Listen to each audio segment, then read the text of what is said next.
No, I'm gonna shoot. Hey.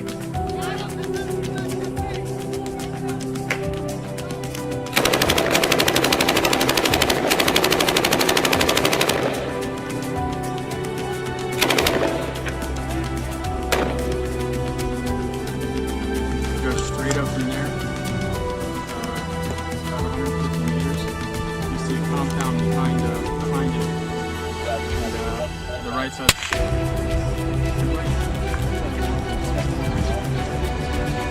Yeah, right. And that's where it's at. This is the U-Branch Compound Patrol Base in Musakala, the Helmand Province. It is 4 o'clock local time, 16th of May, 2009.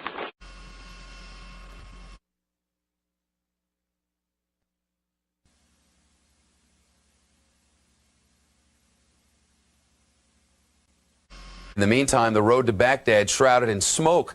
The smoke you're seeing billowing out of trenches dug by the Iraqis, then filled with oil by the Iraqis, then set on fire by the Iraqis. States like these and their terrorist allies constitute an axis of evil, arming to threaten the peace of the world.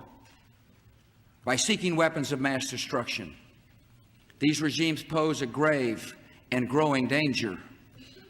They could provide these arms to terrorists, giving them the means to match their hatred.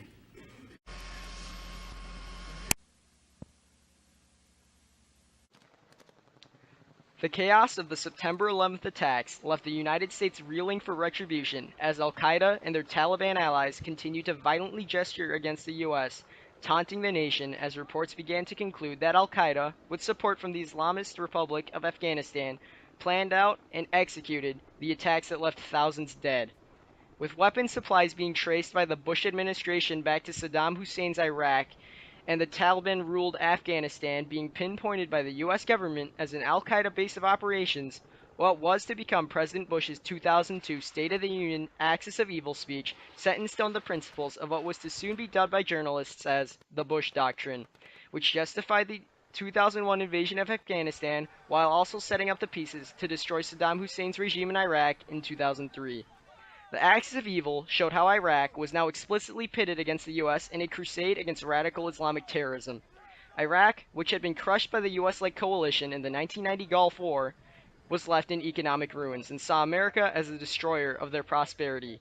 With Saddam Hussein ejecting UN weapons inspectors and threatening stability in the Middle East, the U.S. government speculated that Hussein's regime harbored and supplied anti-American groups out of revenge for the Gulf War. Invading the country in 2003, Operation Iraqi Freedom left the U.S. and her allies responsible with the task of restructuring Iraq following the war. Fighting on opposite sides of the Islamic world in Iraq and Afghanistan, the war on terror meant that the U.S. would have to transport mass amounts of supplies to its troops, and that the U.S. would also have to face political pressure, and that the U.S. would also have to face difficulties such as hostage situations during the war. All of these factors would come together to define a decade of U.S. influence abroad in the Middle East. An American prisoner of war rescued in Iraq. We'll get the details, we hope, on who that is and how it all went down from Central Command.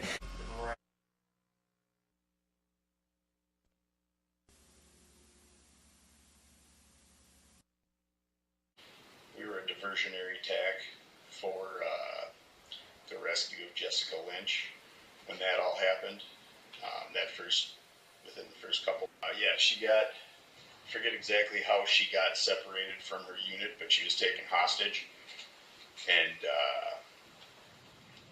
I forget what special forces team went in to rescue her. I don't know if it was SEALs or Green Berets or who it was, but like I said, we were a diversionary attack that night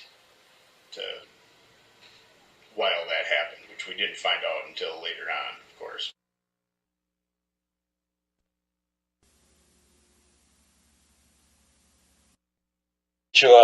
Make sure that the Army guy have a free flight to the front line, make sure they have food, ammunition, make sure they have the Hummer, anything they need, shipped to them. So everybody need everybody. So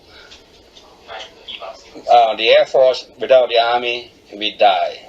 The Army without the Air Force, they die. So we have to work together very good, very well. We love each other. So the Army protect us, and we protect them. Drop the bomb for them, give them food and supply. My deployment was to Iraq. All right. And it was in the Al Anbar province, and one of the cities was Al Taqaddum. We flew the unmanned aerial vehicles, so we provided overwatch for ground assault troops in the area, not only in Al Taqaddum, but in Al Qaim and in Al Assad.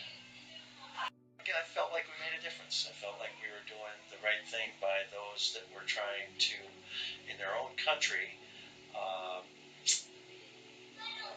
escape the clutches of the Taliban and the terrorist regime.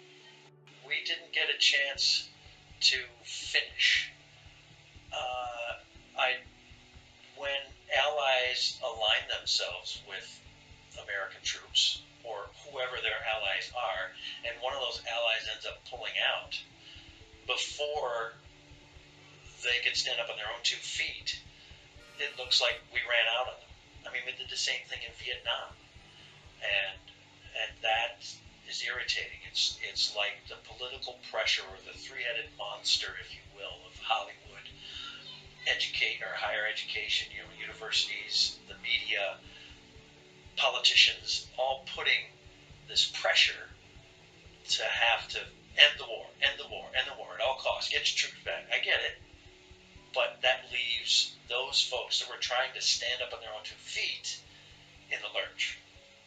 We would have loved to have finished strong instead of leaving before we had an infrastructure in place where the folks that wanted to live in a sort of democratic way, meaning live in peace, where they could, and they can stand up on their feet and their own 2 feet and do that.